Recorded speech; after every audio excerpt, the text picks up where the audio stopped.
Hey Rakshit, how are you doing? Doing good, Leah. How are you? Good. Thank you so much for joining World Speaks with our new series, Justice Speaks.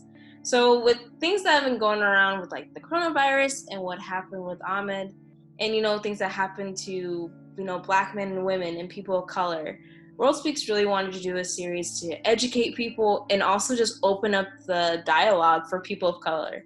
So, thank you so much for your time and joining us in this conversation. Absolutely. Yeah, my pleasure. Awesome. So I'm just going to ask you a few questions and kind of see how things roll from there. So, Rakshit, how do you identify? A very good question. Well, we can talk about my background in a little bit. I do have an interesting background in the places I've lived in and countries and cultures I've been in and everything. Sure. But overall, I do identify myself as a human being. Cool. And that's where I go because it just starts off a bigger conversation as to, are we really that different? Cool. And so tell me, you're in Nebraska right now. How did you get to the US? Very good question. So let's talk about where I come from. I was born and raised in a very, very small town in India called Dehradun. If you are a geography buff, then my city shares borders with Nepal. And you could see the Himalayas, at least when I was a little kid, and there were no big buildings around my house. You could see the Himalayas from my house if you had binoculars. So it was a beautiful city to live in, very touristy. We had a ton of tourists, not a lot of opportunities. So I had to move out to a bigger city, lived in New Delhi, which is the capital of India. I lived there for 5 years. Big cultural shock for me. Again, it's like moving from small town Nebraska to New York. So I couldn't fit in, and I realized I had to find a place which was a good blend between a big city, but also had the small town feel to it. So Omaha, Nebraska felt like the perfect place, and I wanted to get my master's degree and came down to University of Nebraska, Omaha. They had a scholarship lined up for me, and it all worked out perfectly. Nice. And I've been here since 2014, so wow, 6 years now. Going on 6 years then. Yeah. Killing it. And what are you doing here now? I am a software engineer for Gallup. Nice. Okay. So just talking about, your life experience, has there ever been a time where you felt like you're misunderstood because of your background or? Coming to the United States wasn't that big of a cultural shock for me mentally because I had already experienced that when I moved from a small town to a big city. Moving to a place where you didn't fit in was something I was already used to.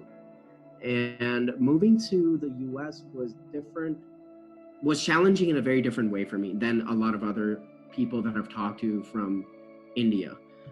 I honestly got to learn more about India as a country and how diverse my own country is when I moved here because I got to talk to people from different states from India here. One of the biggest learning things for me was how the perception of a country is based most of the times on somebody's experience with one human being from that country. Somebody actually walked up to me within the first semester when I was taking the bus to the university, and somebody walked up to me and said, "You're very social.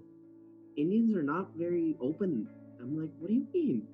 It's like, usually they're very shy. I'm like, wait, I don't remember anybody around me being shy in my hometown. Do I know you? So I know. I was so surprised. And then I started talking to a lot of my friends here in Nebraska, especially from like a certain region in the country. And it's funny how culture within a country can be so different.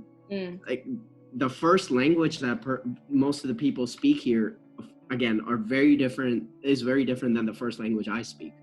So I could meet an Indian person and be a complete stranger to them, not be able to communicate, and we would both be communicating in English.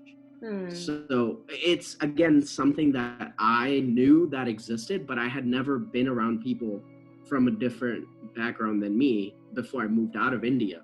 So that was even my journey. Then helping others understand, I do always bring up things like what first language I speak, because believe me or not, India has over 20,000 documented languages. Wow. And that goes on to tell you that I do remember as a child when I traveled there, if you go to another state, you could honestly be like a tourist in your own country because people wear different clothes. Again, because of globalization, you wouldn't see people wearing ethnic wear all the time. But I remember as a kid in the 90s, I could notice the clothing difference, the food difference, the difference in culture, difference in communication, difference in language. So you could be a tourist within your own country. And that's what I love about India. And that's why I recommend everybody to go visit India, because there's nothing better than learning about the culture than visiting it and being part of it. Because I could talk hours about how diverse it is, but at the same time, it's really hard to put in words how diverse it really is. So when somebody walks up to me and asks me about where I come from, it's the longer conversation that it usually is. But I start with, well, that reminds me of an interesting story. When I experienced my first snow in Omaha, my roommate actually asked me, like, is this your first snow? I'm like, no, I've actually I grew up around snow. It's like, aren't you from India? Isn't it hot all the time? I'm like, no. Oh, no. So it's very hard for a lot of people to visualize in snow in India, right? But that's the northern part of India. Most people, again, it got me thinking, like, why do people have that perception? Well, again, it's not a scientific outcome. It's just my observations. Most people that I've met here in the US so far who are from Indian origin and were not born here are from southern part of India. I haven't met I have met a few people who are from around the region that I'm from, but I have mostly met people who are from southern part of India, and the southern part of India is extremely hot. It's just how the geography is. Yeah. So when I told him that, hey, yeah, I grew up around snow.